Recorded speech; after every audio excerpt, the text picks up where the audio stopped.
चलिए गाइस, अब हम लोग शुरू कर रहे हैं प्रोबेबिलिटी का दूसरा सेक्शन। अभी तक पहले वीडियोस में मैंने आप सभी लोगों को प्रोबेबिलिटी के बेसिक मीन मतलब प्रोबेबिलिटी की आपको मैंने इवेंट्स क्या होती हैं, प्रोबेबिलिटी में सेट्स थ्योरी का क्या यूज होता है, उसके बेस पर इवेंट्स कौन सी बनती है, छोटे छोटे नोटों से चर्चा की। यानी कि कुल मिलाकर आप लोगों से मैंने चर्चा की जो अब तक हमने प्रोबेबिलिटी पढ़ा। ठीक है, अब हम लोग चर्चा करेंगे 12th क्लास की प्रोबेबिलिटी के साथ कि 12th क्लास की प्रोबेबिलिटी में क्या क्या चीजें हैं और हमें उन्हें कैसे पढ़ना है। चलिए शुरुआत करते हैं। ठीक है, देखो बच्चों, सबसे पहले अगर मैं प्रोबेबिलिटी ऑफ एन इवेंट का सबसे बेसिक फॉर्मूला जिसकी चर्चा मैं करूं, आप सभी लोगों ने सीखा है number of favourable outcomes upon total number of outcomes. यानी कि जितने हमारे फेवर के आउटकम है उनकी counting upon total number of outcome की काउंटिंग। यही कारण है कि प्रोबेबिलिटी लेस देन 1 होती है, क्योंकि फेवरेबल तो हमेशा टोटल से कम ही होंगे ना, तो रेशियो हमेशा 1 से कम होगा। दूसरी बात, नेगेटिव भी क्यों नहीं होती, क्योंकि काउंटिंग है। 10 नंबर 5 नंबर कभी ऐसे थोड़ी ना गिनेंगे -4 नंबर, तो इसीलिए प्रोबेबिलिटी नेगेटिव नहीं होती। ठीक है, कह रही है तो प्रोबेबिलिटी की बेसिक बात, जो फॉर्मूला हम 9th 10th 11th से पढ़ते आ रहे थे। पर आज 12th में एंटर करने के लिए सबसे पहला टॉपिक मेरा आ जाएगा, वो है conditional probability. What is the meaning of conditional probability, यहां से मेरा पहला आर्टिकल आपसे शुरू होगा। ठीक है, चलिए शुरुआत करते हैं। Let capital A be any event then the probability of capital A is called conditional probability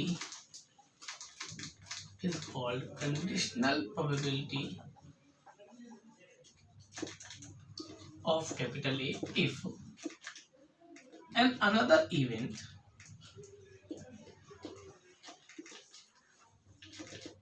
B has been already occurred for A।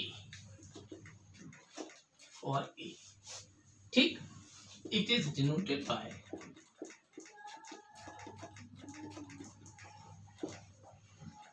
P A by B। ध्यान रखिएगा, this is the symbol of bijection A by B। It is denoted by P A by B and P A by B equals to P A intersection B upon P B। P A by B equals to P A intersection B upon P B। अब ये तो हो गई भैया definition की बात कि भैया एक इवेंट की प्रोबेबिलिटी को कब कंडीशनल प्रोबेबिलिटी कहा जाएगा, जबकि another event has been already occurred for A. एक अनदर इवेंट कहने का कहते ऐसे समझाऊंगा। मैंने कहा एक डाई को फेंका और आपसे पूछा भैया दे दिया, कहूँ हाँ चलो ऐसा करता हूँ, एक डाई को 2 डाइस को फेंका। What is the probability that sum is 9? What is the probability that sum is 9? अब मैंने क्यों इतना सवाल रोक दिया, तो आप क्या करोगे, जिनका पेयरों का सम 9 है उतनी काउंटिंग कर लोगे। बोले जैसे 3,6 4,5 5,4 6,3 4 पेयर है, इनका सम 9 है, प्रोबेबिलिटी बोलोगे 4/36, काम खत्म हो गया। बट अब इसी सिचुएशन को बदल रहा हूं, 2 dice are rolled, what is the probability that the sum of the numbers is 9 when the first die shows an even number? अब देखो यहाँ कंडीशन लग गई। क्या कंडीशन लग गई? सम 9 की प्रोबेबिलिटी बतानी है, बट सम 9 की प्रोबेबिलिटी अब कब बतानी है, जब पहली वाली डाई पर जो नंबर है वो इवन हो। यानी एक इवेंट हुई तब दूसरे की प्रोबेबिलिटी बताई। पहली वाली डाई पर इवन नंबर होने के से जिनका सम 9 है उसकी प्रोबेबिलिटी बताओ। तो जहां हम सवाल के अंदर एक कंडीशन लगा दें कि भाई ये इवेंट होने के बाद इसकी प्रोबेबिलिटी बताओ, तो वो प्रोबेबिलिटी कंडीशनल प्रोबेबिलिटी कहलाती है। देखो इस एग्जांपल में मैंने दोनों बातें की। पहली बार में मैंने कहा 2 dice are rolled, what is the probability that sum is 9, एक पार्ट।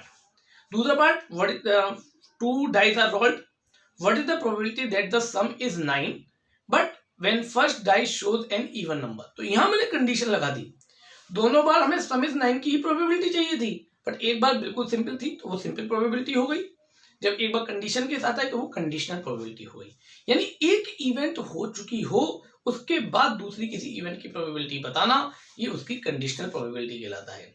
तो मेरे बच्चों यहाँ पर बात चर्चा इसी बात से हुई कि एक इवेंट एक ही प्रोबेबिलिटी को कंडीशनल प्रोबेबिलिटी तभी बोलते हैं जब उसके लिए एक अनदर इवेंट हो चुकी हो, यानी एक और इवेंट एग्जिस्ट कर रही हो। जैसे यहाँ पर कर रही थी first dice shows an even number, तो भैया first dice shows an even number, तो एक तो 4 5 हो गया, एक 10 9 होगा, एक 6 3 हो गया, तो दोनों का 2 पेयर फेवर के हो गए, टोटल 36 प्रोबेबिलिटी रह गई 2/36।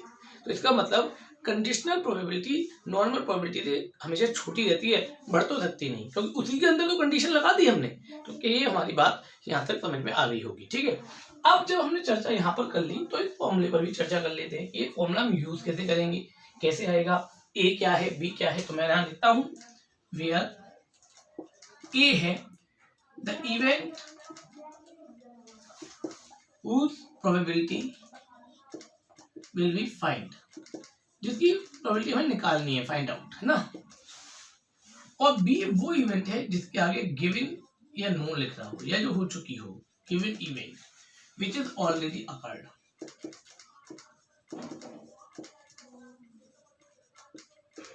देखो सबसे पहले कलाकारी इसी बात की है इन सवालों में कि इन सवालों में आपसे कभी नहीं कहेगा कि आपको कंडीशनल प्रोबेबिलिटी निकालनी है, आपको छांटना पड़ेगा कि सवाल वास्तव में कंडीशनल प्रोबेबिलिटी का है या नहीं। तो बोले हम कैसे छाटेंगे, बड़ी सीधी बात, क्वेश्चन की रीडिंग करो। अगर क्वेश्चन में एक इवेंट की प्रोबेबिलिटी पूछी गई हो और एक इवेंट के आगे लिख रहा हो it is known that, it is given that, it can be happened, यानी एक इवेंट दे रखी हो और एक की प्रोबेबिलिटी पूछी हो, तो समझ लीजिए वो सवाल कंडीशनल का है। और अब जिसकी प्रोबेबिलिटी पूछी गई हो उसको तो ए मानो, और जिसको आगे given that, known that, find out, it can be happened ऐसे वर्ड यूज किए गए हों तो समझ लीजिए कि वो प्रोबेबिलिटी वो हमारी बी इवेंट है। इस तरह से आप लोगों को इवेंटों को फाइंड आउट करना है। जब ए और बी मिल जाएंगे उनका इंटरसेक्शन निकालिए, उसकी प्रोबेबिलिटी अपॉन बी की प्रोबेबिलिटी, काम हो जाएगा, ठीक है बच्चों। तो P A by B equal to P A intersection B upon P B, इससे हम निकालते हैं। अब बात है ये तो चलो चर्चा समझ में आ गई कि ए और बी होगा, पर अब बहुत सारे एग्जाम्पल्स हमें पढ़ने हैं ताकि हम लोग इसकी शुरुआत करें। मैं चाहूंगा सभी एनसीईआरटी की 13.1 खोल लें, सभी जल्दी से 13.1 निकाल लीजिएगा।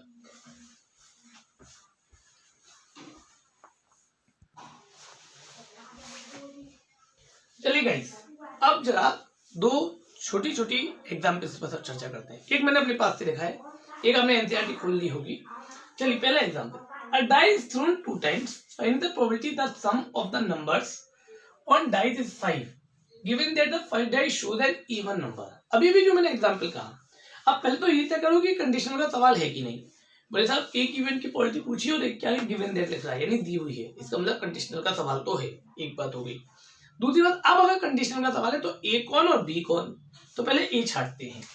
सबसे पहले इवेंट छाटना सीखो। ए इवेंट कौन थी जिसकी प्रोबेबिलिटी पूछी गई हो, find the probability that the sum is 5, सम 5 होना चाहिए, ये तो मेरा हो गया ए।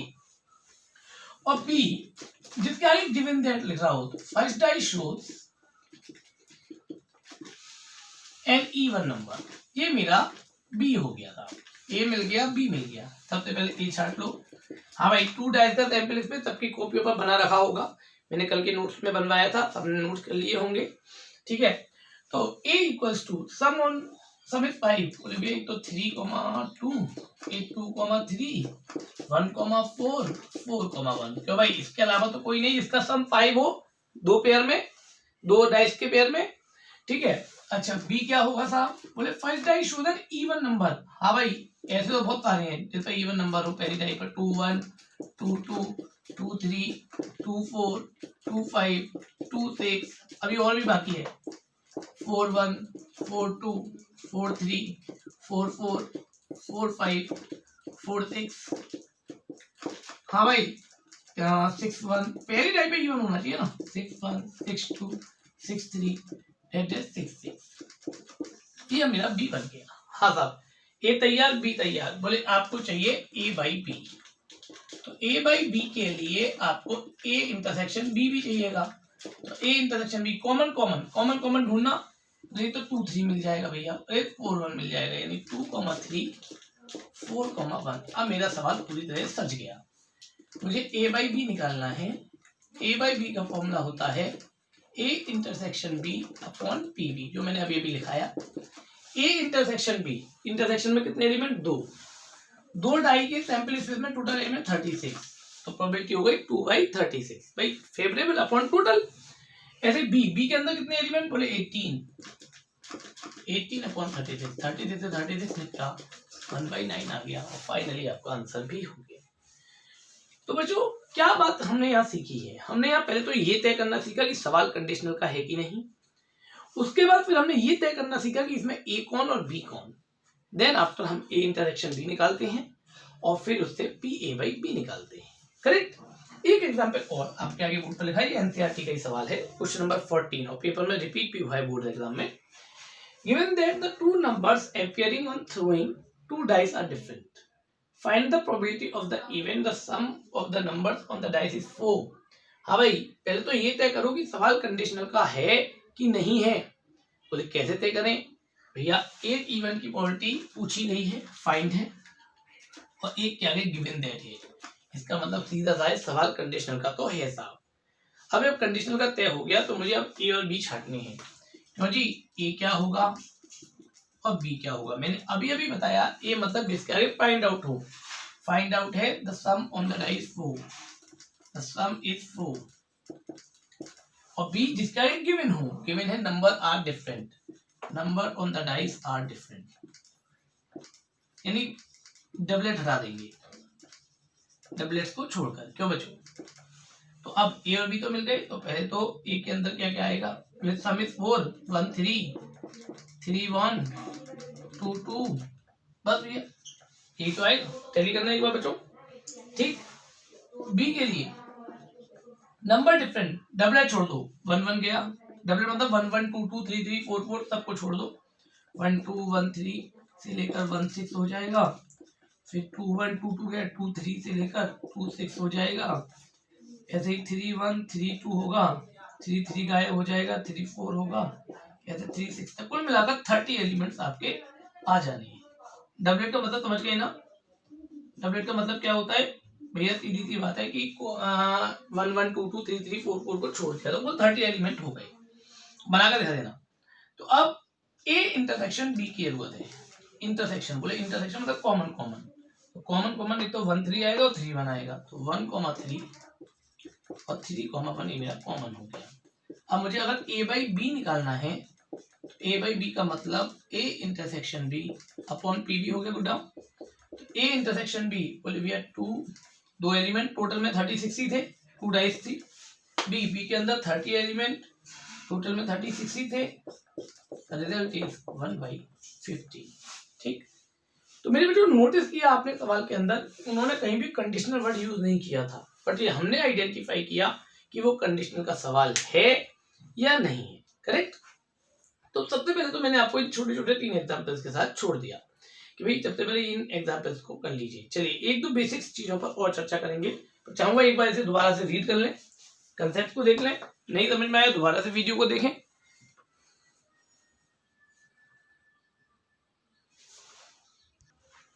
हाँ भाई, एक और एग्जांपल, सीधा सीधा सवाल दिया है, एक कॉइन को 3 बार उछाला जाता है, उन्होंने ई बता भी दिया एटलीस्ट 2 हेड है और एफ बता दिया एटमोस्ट 2 हेड है, तब हमसे पी ई बाई एफ पूछना चाह रहे हैं। बच्चों कॉइन को 3 बार उछाला जाए तो सैंपल स्पेस क्या होगा, बोले हमें पता है H H H H H T H T H H T T T H H T H T T T H T T T, देख लें कोई एलिमेंट मुझसे छूटा ना हो, ठीक।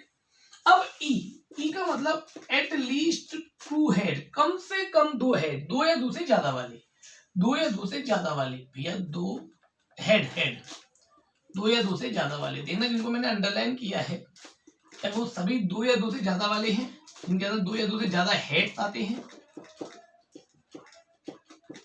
ये तो मेरा ई तैयार हो गया। अब मैं जरा एफ की तैयारी करूं, एफ एटमोस्ट 2 हेड, ज्यादा से ज्यादा 2 हेड, यानी 2 या 2 से कम, 2 या 2 से कम। हाँ भाई, केवल एक एच एच एच छूट जाएगा क्या, तो उसके अंदर 3 है, बाकी सभी के अंदर 2 या 2 से कम है, यानी अगर एक भी नहीं है तो अभी ले लेंगे क्योंकि वो भी तो 2 से कम ही है, इसीलिए टीटीटी। अक्सर पूछते हैं बच्चे टीटीटी क्यों ले लिया, भैया 2 से कम चाहिए था, यानी खाली भी होगा तो भी चलेगा।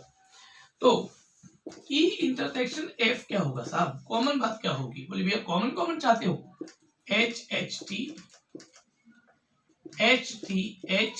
और टी एच ये आपकी कॉमन, ठीक है साहब।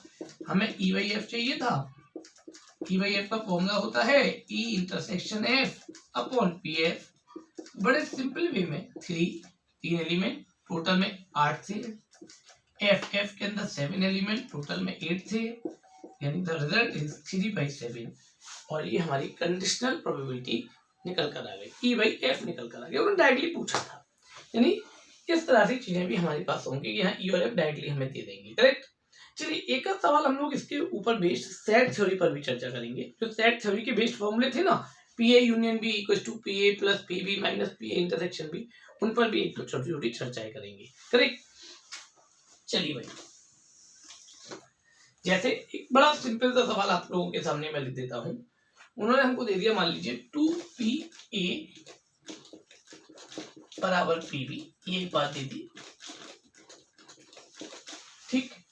2PA equal to PB and PA by B की वैल्यू दे दी हमें 3/5, मान लीजिए जनरल बात कह देते हैं, करेक्ट। ये उन्होंने हमको दे दिया और अब कोई हमसे पूछ रहा है कि भैया आपको PA यूनियन B बताना है। अब यूनियन निकालने का तो एक ही फॉर्मूला है, यूनियन जब भी आ जाए तो समझ लो ये फॉर्मूला तो जरूर यूज होगा, PA plus PB minus PA intersection B, है ना। अब पहले तो PA मान लेता हूं, 2PA equals to PB equals to x, तो PA तो हो गया x/2 हो गया और PB हो गया x। अब एक चीज रह गई, इंटरसेक्शन रह गया, PA/B का मतलब हो गया A intersection B upon PA intersection B upon, अच्छा ये इक्वल टू दिया हुआ है, इक्वल टू दिया हुआ है भाई, 5/13 ही दिया हुआ है, चलो ये तो बहुत अच्छा हो गया, 5/13 गिवन है उन्होंने क्वेश्चन में, तो ये हो गया 5/26, ये हो गया 5/13, ठीक है। अब PA/B का formula PA intersection B upon PB, ये हमारा PA/B का फॉर्मूला होता है, वो हमें दे रखा है 3/5, तो यहां से मैंने A इंटरसेक्शन B भी निकाल लिया, PB हो गया 5/13 3/5, तो क्रॉस मल्टी कर दीजिए, तो PA intersection B equals to यानी कि 3/13 आ गया। अब मेरे पास A भी है, A भी है और A भी है, और मुझे क्या निकालना है, बोले था आपको A यूनियन B निकालना है। हाँ भाई, क्या हम निकाल सकते हैं? हाँ भाई, मैं नहीं निकालूंगा, आप लोगों को करना है, मैं केवल फॉर्मूला लिखकर छोड़ दूंगा। We know that PA union B equals to PA plus PB minus PA intersection B, और लगाइए और फॉर्मूला यूज कर काम खत्म कर देंगे। मैंने पहले भी कहा था सेट थ्योरी के फॉर्मूलों का इसमें बहुत ज़्यादा यूज होगा प्रोबेबिलिटी में, तो उन फॉर्मूलों को जो मैंने नोट में आपको लास्ट वीडियो में दिए थे उनको अच्छी तरह से लिख लीजिएगा, क्योंकि वो आपके काम में आने वाले हैं, ठीक है। जल्दी से नोट कर लीजिए।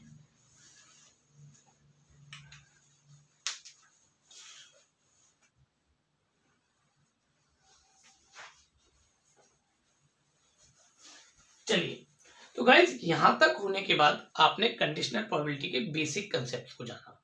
अब मैं चर्चा करूंगा आपसे कंडीशनल प्रोबेबिलिटी की छोटी छोटी प्रॉपर्टीज पर, है ना। तो अब छोटी छोटी प्रॉपर्टीज पर हम लोग चर्चा करेंगे, तो नोट कर लीजिएगा यहां तक एक बार। चलिए बच्चों, अब मैं चर्चा करूंगा property of conditional probability. Conditional probability की 3 बेसिक प्रॉपर्टी हमें समझनी होती है।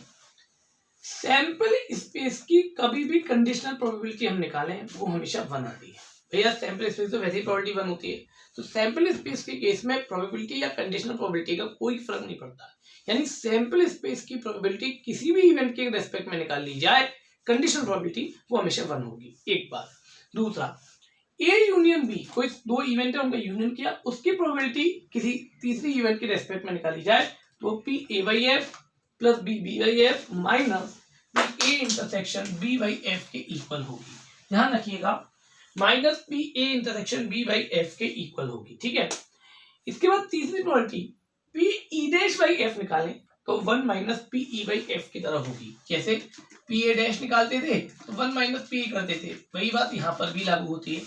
अब ये कैसे होती है, कहाँ से आई, इन सब के प्रूफ मैं आपको कराऊंगा अपनी रेगुलर क्लासेस में, है ना। जब आप परसों से क्लासेस लेंगे कल से, तब आपको इनके प्रूफ मिलेंगे। चलिए अब आप लोगों का होमवर्क तैयार हुआ है 13.1 सबसे पहले आज आपको तैयार करनी है। तो यहाँ पर वीडियो को रोक देंगे और 13.1 की शुरुआत करेंगे। करेक्ट, बहुत आसान एक्सरसाइज है बेटा, बट आप लोगों को समझते हुए करना है। क्वेश्चन की रीडिंग इस टॉपिक के अंदर सबसे जरूरी चीज है, रीडिंग ऑफ द क्वेश्चन। अगर आपने क्वेश्चन को सही ढंग से रीड कर लिया, समझ लिया, तो मुश्किल से 4 लाइन 5 लाइन के अंदर सवाल खत्म हो जाता है, ज्यादा लंबा चौड़ा सवाल नहीं खींचता।